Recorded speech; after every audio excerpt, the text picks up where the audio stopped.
Comment optimiser sa gestion du risque? Aujourd'hui, vidéo pédagogique, on en profite que le marché soit un petit peu plus calme. Donc, le TradingView pour faire effectivement mon petit dashboard. Mais on en profite que le marché soit un petit peu calme. Il y a différents éléments qui sont plus ou moins crédibles. Donc, on verra comment ça avance. Là, le but, c'est vraiment d'en profiter que le marché soit calme pour faire de la pédagogie. Si jamais tu veux suivre les bonnes informations sans perdre ton temps, tu peux directement rejoindre le Telegram. Comment tu fais pour rejoindre le Telegram? Tu m'envoies un message soit sur Instagram, soit directement sur X. Tu m'envoies Telegram et je te l'envoie totalement gratuitement pour avoir les bonnes informations sans perdre ton temps. Si jamais mon Insta peut changer, donc n'hésitez pas à aller voir sur la dernière vidéo, ce sera mis à jour. Si jamais vous avez également une formation gratuite sur toutes les bases que vous avez juste ici, pareil, vous avez juste à m'envoyer Start pour l'accéder également gratuitement. Et si jamais vous voulez vraiment aller plus loin, avoir vraiment ma profondeur de marché, mes mouvements, des portefeuilles types, un réseau d'investisseurs, vraiment de la profondeur sur le marché, avec accéder également à d'autres analystes, n'hésitez pas directement à regarder cette formation gratuite qui est plus courte et plus efficace. Là, avec une méthode pour gagner 30 000 euros dès vos premiers 10 000 euros investis directement sur le marché. Donc avant de commencer effectivement cette gestion du risque, malheureusement, beaucoup de personnes se retrouvent piégées dans des phases baissières où se disent « Ah mince, si j'avais su, j'aurais pris des profits, etc. » Qui je suis pour vous dire ça, pour ceux qui ne me connaissent pas rapidement. Moi, je suis juste un petit gars de la campagne. Hein. De base, j'ai rien d'exceptionnel, le schéma classique, la matrice classique, etc. J'avais une passion qui était le tir à l'arc et je me suis lourdement blessé. Je suis encore blessé aujourd'hui après plus de 10 ans de blessure. Et j'ai cherché mon chemin pendant 6 ans. Ça a été la grosse galère pendant 6 ans. J'ai fait plein de trucs, bref, c'était la misère. Et révélation, le jour où j'ai découvert la technologie, beaucoup de la blockchain, donc cachée derrière les cryptos. Et là, je me suis dit, ce truc est une grosse dinguerie et je vais mettre full time dessus. J'avais pas trop de revenus, j'avais pas trop d'activité pro actuellement pendant ce temps-là et j'étais au chômage pour te dire. Et je me suis dit, c'est pas grave, on va tenter le truc, on va se mettre full time. C'est un truc de gros malade. Et j'ai commencé en fait naturellement sur Instagram à aider les gens gratuitement parce que ça me faisait plaisir de les aider. Et en fait, j'ai eu beaucoup de demandes avec l'arrivée du bull run. Et donc, forcément, c'est là qu'on a commencé un peu par hasard à commencer l'accompagnement parce qu'il y avait beaucoup de demandes. Et donc, forcément, je voulais faire du coaching et pas de la formation. Donc, forcément, c'était assez complexe. Et c'est là que j'ai commencé. Donc, mon taf aujourd'hui, c'est vraiment transformer les petits poissons en gros poissons. Et c'est justement pour ça, aujourd'hui, on en profite que le marché soit calme. N'hésite pas à rejoindre le Telegram si tu as besoin, pour justement optimiser sa gestion du risque. Ça, c'est un élément crucial qu'en général, la plupart des personnes ne font pas sur le marché, qui est vraiment très important et que malheureusement, en fait, les gens négligent ou n'ont pas cette profondeur. Donc, j'en profite que c'est calme pour te donner un coup de pédagogie. Si tu veux aller plus loin et être plus performant sur le marché, n'hésite pas à aller check. C'est le premier lien en bio de cette vidéo directement. Mais on commence directement avec sa gestion du risque. Alors, déjà, gestion du risque, je pourrais même faire 2 parties à cette vidéo. J'aurais, si potentiellement je fais une seconde partie également sur la partie 2. Mais il y a l'exposition au marché directement et il y a le risque que tu prends sur le marché. Je te fais un exemple concret. Si tu achètes des petites crypto-monnaies comme dans le top 400, top 500, etc. avec des 1 million, 5 millions, 20 millions, 50 millions de market cap, donc de taille de marché, forcément, ce qui va se passer, c'est que tu auras beaucoup plus de risques que si tu restes sur du Solana, BTC, Ethereum. Okay, donc, il y a vraiment cette dispatching de « je suis déjà dans le marché et en fonction du contexte de marché, je prends un truc plus ou moins risqué aussi ou pas. » Là, je veux déjà te faire une première vidéo et un premier vraiment approfondissement pour que tu aies vraiment de la clarté sur le processus, sur vraiment l'exposition au marché. Je suis dans le marché à 100%, à 20%, à 50%, à 0%. Ok ? Mon taf, c'est vraiment de construire des projections et des processus pour hacker un peu la psychologie des gens et qui prennent littéralement une longueur d'avance sans avoir compris la mécanique, mais qu'ils appliquent le processus. C'est vraiment mon taf depuis 2019 que je suis à plein temps. Donc, ce genre d'outils, je les connais en long, en large, en travers. À chaque fois, ce qui se passe, c'est qu'en général, le marché, il monte, tout va bien. Sauf que le jour où le marché corrige, les gens pensaient que ça allait plus haut et au final, ils se sont fait piéger ici. Et ils se retrouvent ici en mode « Ouais, buy the dip, t'inquiète pas, ça va repartir, to the moon, machin, etc. » Et au final, ils sont juste en train de cramer de l'argent et de cramer parce que buy the dip, ils espèrent que ça remonte. Sauf qu'en fait, ça dure plus longtemps et en fait, ils sont juste déchirés sur leur capital. En plus de ça, leurs altcoins, elles corrigent tout le temps et elles se font déchirer. Et en plus de ça, quand ça remonte, en fait, au nouveau cycle, les altcoins qu'ils avaient achetés ici, elles ne remontent pas parce que c'était les nouvelles, c'était des anciennes crypto-monnaies. Les nouvelles narratives ne sont plus intéressées par ce genre de crypto et sont remplacées par des nouvelles qui apparaissent au fur et à mesure, soit dans les phases basses, soit dans les phases de croissance. Donc, c'est pour ça qu'il faut vraiment être à jour et ne pas faire n'importe quoi. Donc, c'est pour ça que cette gestion du risque, en fait, malheureusement, en général, on se rend compte de l'importance de bien optimiser son risque qu'une fois qu'on prend les erreurs. En fait, on fait les erreurs. Et ces patterns-là, je les connais par cœur en long, en large, en travers. Comme je te dis, c'est vraiment une des grosses préférences et appétences de savoir analyser tout ça, de savoir un petit peu hacker, de mettre des processus en place pour justement anticiper ces erreurs des personnes directement sur le marché. Donc là, une projection tout simple que tu vas pouvoir faire pour, encore une fois, ne plus être bloqué dans le marché comme actuellement. On avait quand même des gros signaux pour le coup sur Trump, etc. Moi, j'ai vendu le top du marché, littéralement le top, le 20 janvier.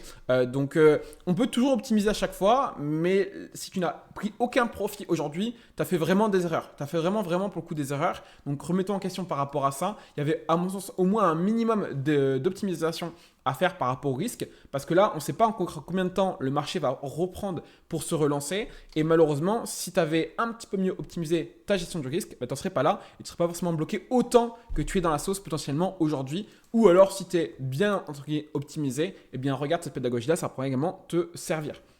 Donc, l'idée, c'est quoi? C'est généralement, on se dit, ouais, moi je suis haussier, donc je mise que sur un marché haussier. Je sais qu'on a tous tendance à faire ça, et c'est encore une fois, c'est naturel, c'est psychologique. Là, pour contrer cet élément-là, il va falloir anticiper et prévoir qu'on a deux scénarios. Et non pas te dire, ouais, moi t'inquiète, 100% marché haussier, j'y crois à fond, etc., dur comme fer, etc. Non, on va se dire, ok, je suis pas omniscient, je suis pas une boule de cristal, je suis pas un devin sur les marchés, et je vais me dire, je vais évaluer mon niveau de conviction directement sur le marché, et il sera jamais à 100%. Il peut être, si tu veux, à 99%, et ça dépend également de l'horizon de temps, parce que forcément sur différents horizons de temps, ça va également biaiser également ton analyse. Sauf que, encore une fois, si on part sur du 3, 6 mois, 1 an, le risque c'est quoi? C'est que, comme je vous l'ai montré précédemment, vos crypto-monnaies soient remplacées et plus ça va être long, plus le marché va durer longtemps, plus la phase baissière ici qu'on a là, elle va être longue. C'est 3 mois, 6 mois, 9 mois, 1 an, plus ça va être long, plus les crypto-monnaies que vous aviez ici à la base vont être remplacés quand ça va remonter par des nouvelles cryptos. Et donc, vous allez déjà devoir changer. En général, les gens ne font pas parce qu'ils n'aiment pas valider leurs pertes. Donc, ils ne veulent pas changer. Ils veulent attendre que ça remonte ici, sauf que ça ne remonte jamais ici, la crypto qu'ils ont acheté, comme je l'ai donné en pédagogie précédemment. Donc, en plus de ça, tu vas devoir valider des pertes de force. Sinon, tu vas faire encore plus de pertes. Et donc, si tu avais anticipé que tu avais vendu un petit peu ici, et que tu avais anticipé que potentiellement, il y avait une phase baissière qui était en train d'arriver, et que tu ne restais pas dans le déni, bah, tu aurais pu revendre, même si c'était, je te dis une bêtise, ici un petit peu tard, pour racheter sur les phases, même si ce n'est pas forcément au bottom exactement, même si c'est un peu mon taf, encore une fois, d'anticiper les plus hauts et les plus bas, mais au moins revendre ici pour acheter ici. Mais ça, il faut le faire dans le bon contexte et dans les bonnes phases de marché, et donc ne pas être trop gourmand non plus, mais dans les phases où vraiment ça pue, on a des événements comme Trump qui sort son même coin et qui rentre au pouvoir de l'Amérique, c'est assez évident que ça commence à chauffer et on a pas mal d'éléments qui commencent à chauffer. Donc l'idée, c'est vraiment, ok, à partir de ce point-là, aujourd'hui, à quel point je considère que j'ai des convictions et on va partir et on va continuer en marché haussier ou alors, effectivement, on va continuer en marché baissier. Et le but, ça va être d'établir ton niveau de conviction. Et ça peut très bien, je te fais un exemple tout simple, mais 10% pour 90%, d'accord? Ça, c'est vraiment le scénario haussier où tu es très haussier, d'accord? Tu es très positif dans les prochaines semaines, prochains mois, où ça va remonter très rapidement, ou alors, malheureusement, ça va continuer de descendre pendant encore plusieurs mois. Si tu as vraiment un horizon comme moi, investisseur, je t'envisage et je t'encourage à vraiment le voir sur un minimum plusieurs mois. Ok, c'est vraiment très important. Donc, tu me fais l'établissement de ces convictions-là, et ces convictions-là, ça peut vraiment se mettre à jour tout le temps. Il y a des fois, tu verras au fur et à mesure, et c'est bien, c'est pour ça que c'est important de ne pas négliger ce processus-là d'établissement de tes convictions.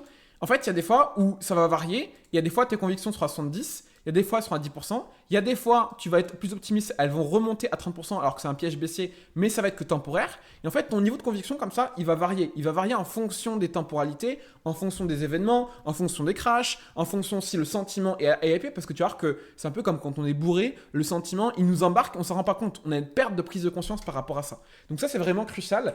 Ton niveau de conviction, en fonction des différents éléments de marché, en fait, il va plus ou moins varier. Et plus tu vas être débutant, plus ton niveau de conviction, il va faire le yo-yo comme ça, entre les deux. Mais tu vas voir qu'au fur et à mesure où tu prends de l'expérience, au début, certes, ton niveau de conviction, il va être très volatile, sauf qu'en fait, avec ton expérience, il va être soit beaucoup moins volatile, mais plus haut, en fonction des périodes, beaucoup moins volatile, mais plus bas, etc. Et donc, en fait, quand tu es débutant, une personne, elle fait ça, et elle fait ça, mais à la hausse, à la baisse, à la hausse, à la baisse, avec des grosses variations, tu vois. Alors qu'au fur et à mesure, avec l'expérience, bah, tu vois qu'en fait, ton niveau de conviction, il a tendance à être moins volatile, et tu vois qu'il se resserre.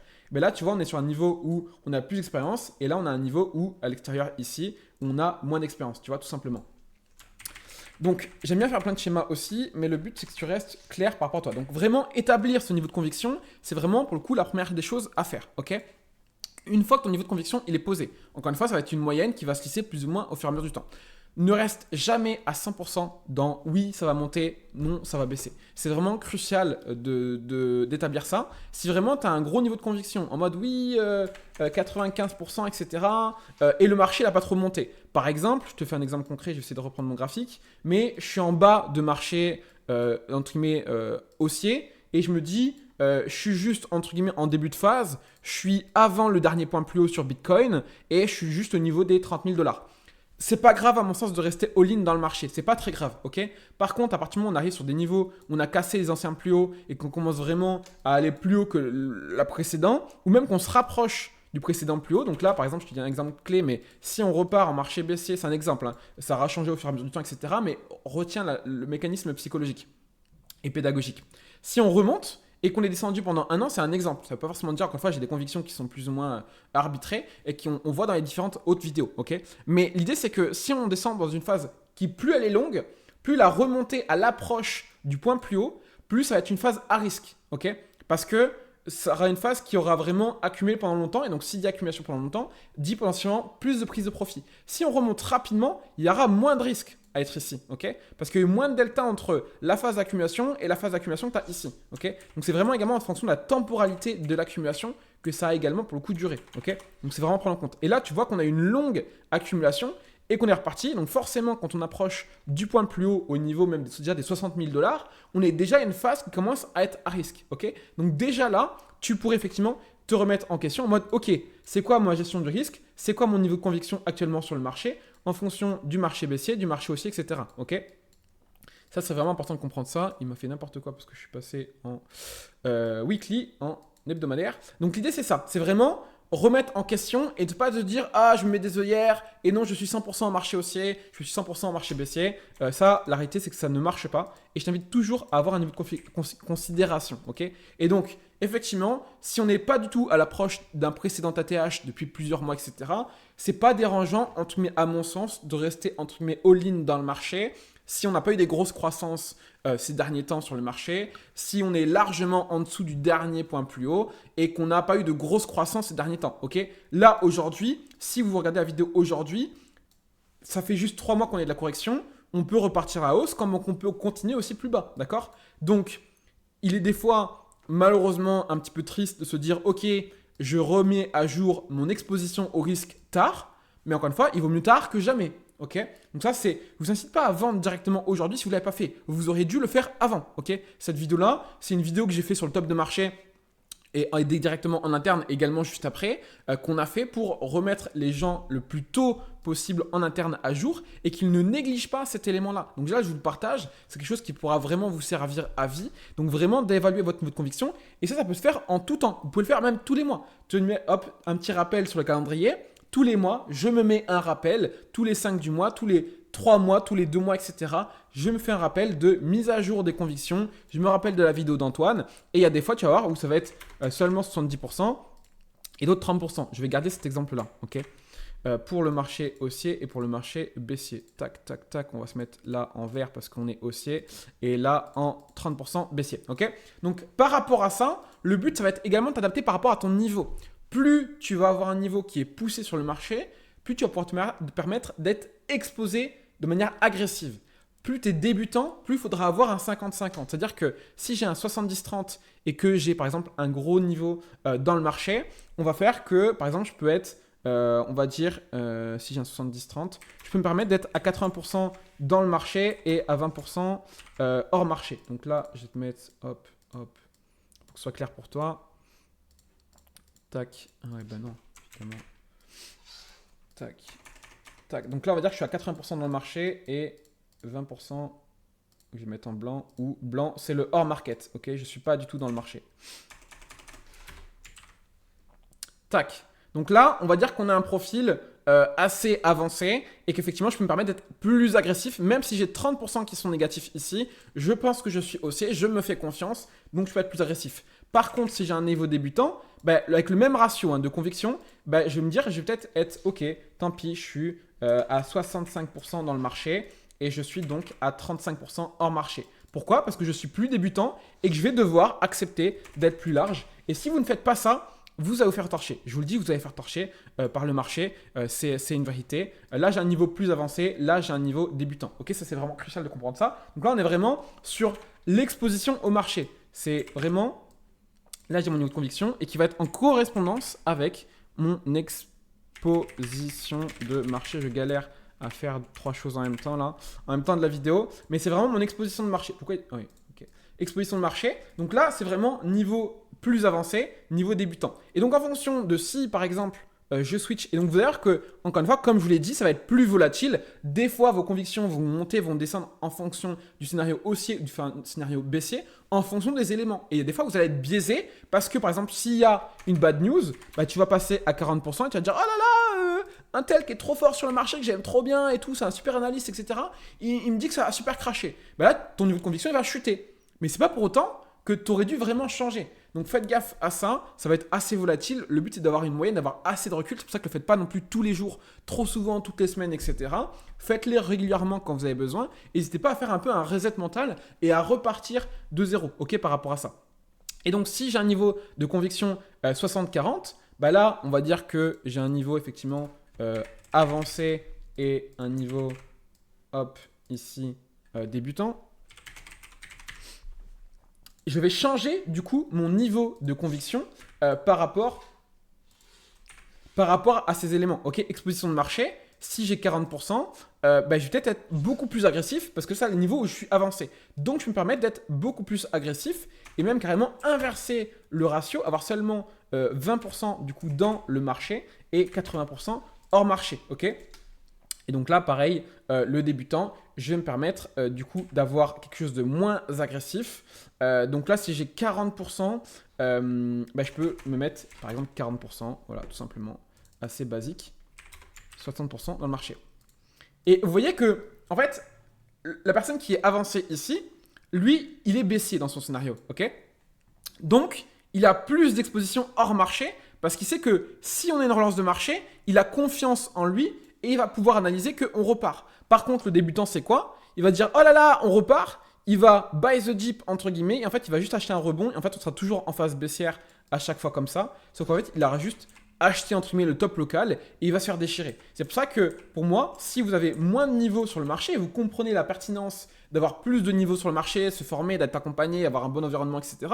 Parce qu'en fait, vous pouvez vous permettre d'être plus agressif par rapport à un niveau débutant sur vos expositions au marché et donc forcément qui dit également plus de gains. Donc c'est pour ça que si vous le faites trop tôt et que vous n'avez pas le niveau qui suit, vous êtes débutant mais vous croyez avancer, en fait vous allez plus vous exposer, mettre 80% alors que ça se trouve en fait on est toujours en marché baissier et vous allez faire déchirer, vous allez juste acheter le top local sur un rebond de marché. Comme je viens de vous l'expliquer. Donc ça, c'est vraiment crucial d'avoir une vraie profondeur, une vraie entre guillemets, début de vraiment de correspondance avec votre niveau. Mais malheureusement, quand on n'a pas la profondeur de marché, c'est pas évident. C'est vraiment pas évident. Donc vous voyez que le niveau avancé, il a vraiment 80% hors marché parce que lui, il a plus confiance entre 60% ici, alors que le niveau débutant, ça se trouve, il se trompe complètement. Ça se trouve, il est bien sur le même ratio que la personne avancée qui pense là en mode le même config entre 40%, je pense que ça va monter, 60%, je pense que ça va descendre, ok? J'ai mon petit switch, mais si vous avez besoin, j'ai juste, voilà, si jamais. Mais du coup, effectivement, par rapport à ça, forcément, le débutant, il ne peut pas se permettre d'être all-in, entre guillemets, sur un marché baissier. Parce que s'il pense qu'il est all-in entre le marché baissier, quasiment, entre guillemets, je pourrais même exagérer, sur un niveau plus avancé. Et lui, vraiment, il a un très gros niveau, entre guillemets. Et il se dit, ouais, moi, t'inquiète, je sors tout du marché et je suis quasiment très agressif. Et là, je garde que du BTC, par exemple. Parce qu'il sait qu'il est plus agressif. Donc pareil, encore une fois, dans sa gestion du risque, exposition au marché, il peut se permettre d'être beaucoup plus binaire. Alors que le débutant, pareil, dans ses 40%, il va garder un peu de BTC, un peu de Solana, un peu Ethereum, des valeurs solides, mais un peu plus exposées aux altcoins, parce qu'il pourrait être moins radical. Donc c'est pour ça qu'il y a vraiment intérêt à avoir un plus gros niveau sur le marché, parce qu'on peut littéralement faire plus de gains, ne serait-ce que sur sa gestion du risque. Et si vous n'assumez pas cette notion de j'ai un scénario haussier, j'ai un scénario baissier, et j'optimise en fonction de mes niveaux de conviction, pour le coup, directement ici, en fonction de ces deux éléments-là, si vous ne faites pas ça, vous ne faites pas l'effort mental de vous réfléchir et de vous poser par rapport à ça, en fait, vous allez juste vous mettre des œillères et vous faire déchirer par le marché. C'est une certitude. Ça, c'est vraiment l'exposition au risque. Et vous avez vu, j'ai même pas forcément rentré en profondeur de j'achète des low cap, j'achète des tendances, sur quel horizon de temps, etc., etc. Je pourrais vraiment beaucoup plus creuser. Ça, c'est vraiment la base. envisager vraiment un scénario haussier, un scénario baissier et en fonction de mon niveau de conviction qui va varier, on l'a vu en fonction du marché, des fois je vais être plus ou moins volatile en termes de niveau de conviction, va être plus ou moins volatile en fonction de mon niveau d'expertise sur le marché. Et bien au fur et à mesure du temps, il va effectivement être moins volatile, vous allez être plus serein sur vos convictions, elles vont être plus claires pour vous, c'est vraiment crucial et même pour moi, hein, à tout moment, en fait, personne ne pourra vous dire oui, on est 100% haussier, oui, on est 100% baissier. Ceux qui vous disent ça en général, c'est effectivement ceux qui sont perma-boule et ceux en fait qui sont en permanence haussier. Et la réalité, c'est que moi-même, la plupart du temps, je suis haussier, mais il y a des phases où je suis vraiment baissier. Et là, dernièrement, sur la dernière vidéo, vous l'avez vu, à court terme, je suis baissier. Si j'ai des éléments qui me font repartir à la hausse, je vous le communiquerai notamment pour le coup dans le Telegram. N'hésitez pas à demander directement en DM. Mais jusqu'à présent, à court terme, ce n'est pas le cas. Et ça se trouve, demain, j'ai rechangé. C'est pour ça que cette vidéo ne sera pas forcément un jour quand je vous la renverrai par la suite ou autre. Mais c'est vraiment la première base d'optimiser sa gestion du risque. C'est vraiment extrêmement capital de comprendre ça. Plus vous avez un niveau débutant, plus vous aurez quelque chose qui se rapproche, vous avez vu, le coup du 50-50. Et plus vous serez avancé, plus vous pourrez vous permettre d'être encore plus agressif pour le coup sur le marché par rapport à vos convictions. Là, il est à 90 parce que pour lui, ça va descendre. Même si vous voyez, il est plus indécis. Il est plus indécis, c'est pour ça que moi j'irais plus sur un 80-20 ou un 70-30, parce que là c'est quand même assez indécis, on a 40%, 60%, et en fait un niveau avancé pourra aussi plus facilement se projeter sur des convictions qui sont par exemple 10% ici, et il y a des fois ce sera compliqué, hein. Il y a des fois où ce sera assez indécis, même le niveau avancé sera indécis sur ses convictions, mais le niveau avancé pourra aussi beaucoup plus facilement se projeter sur des convictions qui seront 90-10, alors que les débutants, peut-être que dans la même config, il sera juste sur un 30%, 70. Donc encore une fois, il va compiler en fait le manque de conviction, le manque d'expérience sur le marché. Et donc forcément, déjà qu'il est débutant et qu'il sait qu'il doit être moins agressif par rapport à ses convictions, en fait, il va cumuler en fait à la fois des convictions moins agressives et à la fois une exposition au marché moins agressive. C'est pour ça que dans tous les cas, en fait, si vous avez moins d'expérience, moins de gestion de marché, etc., en fait, vous allez forcément avoir moins de rendement. C'est une certitude. Parce qu'à partir du moment où il est trop gourmand, trop avide, etc., c'est ce qui piège toujours les gens sur le marché. Ce qui piège, le truc numéro 1 qui piège toujours les gens à chaque fois sur le marché, c'est leur avidité. Ils ont toujours été trop avides, soit sur le buy the dip, ils ont racheté trop tôt sur le marché, soit sur l'altcoin de trop, soit sur la nouvelle tendance de trop, soit ils ont voulu anticiper une nouvelle narrative, soit ils ont voulu FOMO sur une nouvelle crypto-monnaie qui vient de se lancer et qu'ils ont la dalle parce que ça fait 3 mois qu'ils perdent de l'argent sur le marché. Bref, dans tous les cas, un niveau plus avancé aura plus d'expérience et sera beaucoup plus à même de gérer son exposition au risque. Et ne serait-ce que ça, si vous avez une très bonne gestion au risque, même en achetant que du BTC et un peu de Solana par exemple, vous allez surperformer la plupart des personnes qui sont sur le marché parce que malheureusement, la plupart des personnes ne prennent pas le temps de faire ce process de gestion du risque correctement. Et ça, encore une fois, je vous l'ai donné, la méthodologie, elle est simple. Et là, je parle juste d'exposition directement dans le marché. J'ai par exemple 90% hors marché, j'ai 60% hors marché ou inversement en fonction des configs de nos convictions. Mais ça, vous pouvez vraiment vous en servir pour le coup à vie. Et ça vous servira ad vitam. Et après, c'est à vous de le planifier, de me dire, ok, Antoine, il m'a fait la petite vidéo de la gestion du risque, c'est bien, c'est gratuit, je suis super reconnaissant. Maintenant, c'est à moi de l'utiliser tout seul en autonomie, parce qu'encore une fois, mon taf, c'est justement de transformer les petits poissons en baleines. Donc vous le prenez, ça me fait plaisir, mais vraiment appliquez-le, mettez-vous une routine, même si tous les 3, 6 mois, etc., c'est crucial. Et quand vous avez des grosses phases de doute, oh là là, il y a plein de personnes comme le CEO de CryptoQuant, etc., qui disent marché baissier, etc., je me remets à jour sur mes convictions. Et même si, pareil, ça c'est très important, hein, je le rappelle parce que, et j'ai fini la vidéo là-dessus, mais c'est vraiment très important, même si vous avez 80%, parce que souvent on est extrêmement biaisé par rapport à nos attentes, nos convictions, notre expérience, etc. Donc ça c'est vraiment crucial d'avoir pour le coup ce niveau de profondeur là. C'est que même si vous avez 90%, même si vous avez 95% entre guillemets de conviction, d'un point de vue le plus objectif possible, donc sans être biaisé, vous ne pourrez jamais être à 100%. Vous pouvez vous raconter toutes les idioties du monde, vous ne serez jamais à 100%. Par contre, effectivement, il y a un moment où, comme je vous l'ai dit, par exemple, si on était au scénario sur BTC et que je viens juste de remonter à 30 000 $, alors qu'on vient de faire un plus bas à 15 000 et que mon ATH, mon point le plus haut, il est à 70 000 $, je ne suis même pas à la moitié de mon retour par rapport à l'ATH. Donc, dans cette config-là, je peux me dire, oui, certes, effectivement, on peut repartir en marché baissier, du coup temporaire, on peut avoir un sell the news, etc., un niveau, une crise économique, etc., qui peut arriver, même si c'est entre mes 2%, etc., vous ne serez jamais all-in dans le marché, d'accord? Je prends des clichés pour vraiment vous faire des exemples concrets, mais vous ne serez jamais all-in conviction, c'est impossible. Ou alors, vous êtes biaisé et vous mettez des œillères, c'est une certitude. Par contre, quand le risque il est faible et que, on l'a vu, ma situation de marché, elle n'est pas trop à risque, effectivement, je peux me permettre dans ces configs d'être entre guillemets 100% pour le coup dans le marché ici et d'avoir 0%. Ok, ça c'est possible. Et encore que un débutant, encore une fois, il va être plus médian. C'est juste qu'effectivement, il y a des fois où il y a plus de risques à ne pas être exposé au marché que dans le marché lui-même. Par contre, quand on commence, encore une fois, je vous ai dit un exemple concret, à se rapprocher d'un point plus haut historique ou qu'on est déjà, comme aujourd'hui actuellement sur le marché, vous ne pouvez pas vous permettre, même si vous êtes sûr, ouais, moi je suis full bullish, machin, etc. À partir du moment où on arrive dans des zones entre guillemets à risque, comme par exemple l'approche de l'ATH du point plus haut, ou même qu'on a dépassé, vous devez à chaque fois avoir, à mon sens, un minimum de profit. Ça, c'est automatique. À partir du moment où on arrive sur des zones à risque, et c'est simple, hein, stratégie simple, je me rapproche de l'ATH, je prends des profits et je vais faire, j'en sais rien, de la bourse, de l'immobilier, etc. avec. Vous prenez des profits, vous ne restez jamais 100% all-in à partir du moment où on arrive sur des zones de marché. Ça, c'est crucial d'avoir mis ça en place. Le plus dur, c'est de vendre, hein. Je vous le dis, c'est ma spé à chaque fois. Les gens n'aiment pas vendre, les gens ne veulent pas vendre, les gens vendent jamais. Oui, c'est compliqué de vendre. Commence par le faire et tu vas voir qu'à force de le faire, tu vas être de plus en plus meilleur. Mais pour ça, il faut accepter d'avoir une exposition au risque qui, même quand tu es sûr que ça va monter, que je suis quasiment sûr que 100%, machin, etc., eh bien, tu te désexposes un peu quand même. Et tu enlèves 10%, même si tu as un niveau avancé, même si tu as trop de conviction, etc. Et le débutant dans ces configs-là, quand on arrive par exemple post-ATH, 70 000 $, etc., il prend quand même des profits. Il prend quand même des profits. Et même s'il reste pour le coup à 80% dans le marché, eh ben, il retire 20%. Et le débutant doit accepter d'avoir encore une fois une répartition moins agressive qui est plus proche, on l'a vu, du 50-50, on l'a vu, même si là c'est pas extrêmement prononcé, parce qu'entre guillemets on peut être sur des zones entre guillemets pas trop risquées, etc., que vous êtes en mode surconfiance de fou, de machin, etc., vous devez absolument prendre des profits sur les zones à risque. Donc c'est pour ça que je vous dis aujourd'hui, si là, lors de ces derniers mois, où vous avez connu, parce qu'en fonction de quand vous verrez la vidéo, ça aura plus ou moins évolué, vous avez connu ces phases-là et que vous n'avez pas pris profit à l'approche de ce... Même ici, là on a eu des phases d'euphorie qui étaient particulièrement importantes. On a eu le top de marché de l'IA, top de marché de Memcoin, en tout cas en local. C'est une aberration de ne pas prendre de profit. C'est une aberration de ne pas prendre de profit. Moi, pareil, j'avais pris des profits. J'avais commencé à prendre des profits sur cette montée-là, sur les altcoins jusqu'ici. C'était à partir de cette phase-là, je crois. Ouais, par ici. Parce que là, j'étais haussier ici. Ouais, c'est ça. Mais moi, je vous le dis, hein, historiquement, c'est ce que j'avais fait personnellement. C'est un petit partage.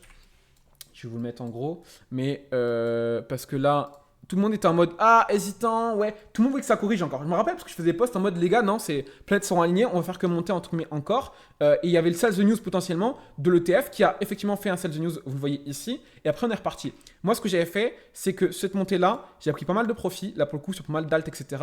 Et j'avais réinjecté. Là, à la rentrée, c'était 42 000, c'est ça. J'avais rajouté une grosse partie des profits que j'avais fait ici par rapport à ça. Et après, quand ça avait remonté, j'avais repris des profits ici. Pourquoi? Parce que je savais déjà qu'on était dans les zones à risque et qu'en plus de ça, là, on avait l'euphorie sur la même coin, IA, etc. Après, moi, je me suis fait avoir un peu sur le buy the dip. On a toujours tendance à racheter trop tôt. Je me suis fait un peu avoir parce que je n'étais plus habitué à ce genre de sentiments. C'est la première fois qu'on avait beaucoup de sentiments. Donc, je me suis fait un peu avoir aussi. Même moi, comme pour vous dire, ça m'arrive aussi. La preuve, ça nous arrive tous. Tôt ou tard, hein, même les personnes entre qui ont un super niveau, super analyste, etc., font tous des erreurs par rapport à ça. Et c'est pour ça que justement, cette gestion du risque, ne restez pas entre guillemets en mode oui, non, moi j'ai raison, etc. dans l'ego, parce que vous allez juste vous faire déchirer par le marché. Et plus vous aurez de l'ego, plus vous serez en mode biais de surconfiance et plus le marché va vous déchirer. Donc c'est pour ça que en tant que débutant, vous devez accepter de voir plus large et que même ça se trouve, même quand j'arrive à une période à risque, eh bien j'accepte, oui c'est frustrant, oui c'est gênant, oui je sais que si je retire 30%, j'aurais pu faire 1x15 au lieu d'1x10 si tout se passe comme prévu. Mais si tout ne se passe pas comme prévu, qu'est-ce que tu fais Moré? Parce que là, actuellement, on l'a vu. Tout ne s'est pas passé comme prévu pour la plupart des personnes dans le marché. Il y en a plein qui sont sortis, il y en a plein qui se sont fait déchirer, il y en a plein qui pensent que le marché baissier il est fini. Potentiellement, ça peut continuer aussi plus longtemps. Donc, concrètement, ça se passe pas comment? Pas comme tu veux aujourd'hui concrètement. Comment tu fais? Et c'est pour ça que là, vous avez le plan. Vraiment, mettez ça en place. N'hésitez pas à me faire des retours par DM, par la suite, sur la vidéo, etc. Si vous voulez qu'on approfondisse plus cette gestion du risque, on pourra le faire sur plein d'éléments. Moi, je kiffe ça par rapport à ces outils-là. Mais vraiment, Faites-vous à chaque fois une mise à jour, tous les 1 mois, tous les 3 mois, tous les 6 mois, l'horizon que vous voulez par rapport à votre profil. Ce soit pas non plus trop chronophage et trop énergivore par rapport à vos priorités. Vraiment, soyez en correspondance avec vos priorités de niveau, également de temps pour le coup sur le marché. Mais faites cette mise à jour de vos convictions en fonction de l'état de marché. Et si vous êtes nul, si vous êtes débutant, bah pareil. Je me dis, ok, bah moi j'en sais rien. Moi je suis 70-30 et je suis pas très agressif parce que je pense que je suis haussier, mais en vérité, j'en sais trop rien. Donc j'ai un truc plus large et donc j'ai un truc plus large. Si je suis débutant, eh bien encore une fois, je me rapproche d'exposition qui effectivement. Donc oui, peut-être que je vais vendre un peu trop tôt quand j'arrive sur la zone à risque. Mais c'est pas grave, parce qu'au moins, j'aurais fait des profits. Et je ne serais pas à perdre comme la plupart des personnes qui sont nulles dans le marché et qui sont éclatées par le marché. Parce que la réalité, c'est que la plupart des personnes, ils sont éclatés, déchirés sur le marché. Okay, donc acceptez ça, acceptez d'être plus médian entre guillemets si vous êtes débutant. Et il n'y a plus qu'à. Ça, vous pouvez le réutiliser n'importe quand. Et cet outil est à refresh et à remettre à jour en fonction des aléas de marché. Et plus vous aurez des grosses secousses, des grosses hausses, des grosses baisses, etc., des grosses remises en question, vous devez absolument faire la mise à jour de vos convictions. Ne restez jamais all-in dans le marché, c'est le petit mot de la fin. Ne restez jamais all-in pour le coup dans le marché à pleine exposition à partir du moment où on arrive sur des zones à risque. Et petit rappel, les zones à risque, pour moi, c'est quoi? C'est effectivement, on l'a vu, directement, l'approche directement du point le plus haut. Donc, à partir du moment où, par exemple, j'ai un top de marché à plus ou moins 70 000 $, bah, je sais qu'à partir de 60 000 $, j'arrive sur une zone à risque. Okay, pareil, si aujourd'hui, c'est un scénario, c'est pas forcément ce que je prévige forcément aujourd'hui, bien que je suis encore baissier à court terme. Mais là, il y a des trucs intéressants, on verra comment ça évolue. Pour ça que je tiens au courant dans le Telegram. Mais par exemple, si effectivement, là, on continue, on fait un gros marché baissier comme ça, on remonte, etc. J'abuse sur les prix, hein, mais dans l'idée, si on fait un gros truc comme ça, bah, vu qu'on aura stagné, par exemple, 1 an de marché baissier, bah, dès que je vais revenir, par exemple, là, on a 5 000 $, je sais que dès que je vais revenir, par exemple, à 90 000 $, ici, ça va être une zone à risque. Et donc là, il sera temps de remettre son niveau de conviction à jour, de ne pas rester all-in dans le marché. Et parce que, en principe, c'est votre taf aussi de trouver du cash de votre côté pour pouvoir investir en mode les phases les plus intéressantes, eh bien une partie du cash que vous aurez injecté ici sera à prendre en profit quand vous serez ici. Et ça, c'est crucial. Et on pourra se dire, oui, mais j'attends de rattraper toutes les pertes que j'ai fait plus haut sur les altcoins, sur les machins, etc. etc. Non, parce qu'on l'a vu, dans tous les cas, aversion à la perte, oui, vous devrez valider des pertes. Sinon, c'est comme les personnes qui ont acheté des Polkadot et des machins au top du marché depuis 2021. Parce que c'est pareil, hein. Moi, j'ai plein de collègues et c'est pas du tout contre eux. C'est juste un mécanisme psychologique. Il ne faut pas se mettre des œillères, sinon vous allez juste vous faire douiller par le marché. J'ai vu plein de personnes, là, pendant 6 mois, dire oui, Polkadot, buy the dip, buy the dip, buy the dip, buy the dip. Alors, Polkadot, il est toujours pas remonté. Il est toujours pas remonté. Et ça se trouve, il remontera pas avant encore 3 ans à leur point, entre guillemets, d'achat. Donc, c'est pour ça que c'est vraiment crucial. Oui, vous ne serez peut-être pas votre point ATH le plus haut de portefeuille total, etc. Par contre, si vous avez acheté des grosses sommes ici, vous avez accumulé correctement et que vous avez fait votre taf, pareil, ça c'est pas forcément évident, compliqué pardon, de repérer les points plus bas. Hein. Moi, j'ai pas arrêté de spam, on a spam pendant des mois et des mois et des mois et des mois et des mois. Je l'ai annoncé publiquement à 8 jours près le plus bas de marché. Donc c'est vraiment mon taf. Suivez la chaîne YouTube si vous voulez de la profondeur par rapport à ça. Mais il est vraiment crucial de te dire, ok, quand j'arrive sur une phase à risque, eh bien, je prends automatiquement des profits et je ne joue pas les héros. Même si tu as beaucoup d'expérience sur le marché, eh bien, je prends 5, 10%, même si c'est très léger, que j'ai un gros niveau de conviction, que j'ai un niveau avancé sur le marché, je prends quand même 5, 10% pour me couvrir. Donc, c'est pour ça que si aujourd'hui, malheureusement, cette phase-là, depuis le début du marché haussier, soit vous êtes arrivé trop tard et vous êtes fait plumer, bon, bah, il fallait se réveiller avant. Désolé, moi, je suis full-time depuis 2019 et j'ai donné le point plus bas, donc il fallait se réveiller avant. Soit vous n'avez pas pris de profit. Et bah, malheureusement, il fallait prendre des profits avant.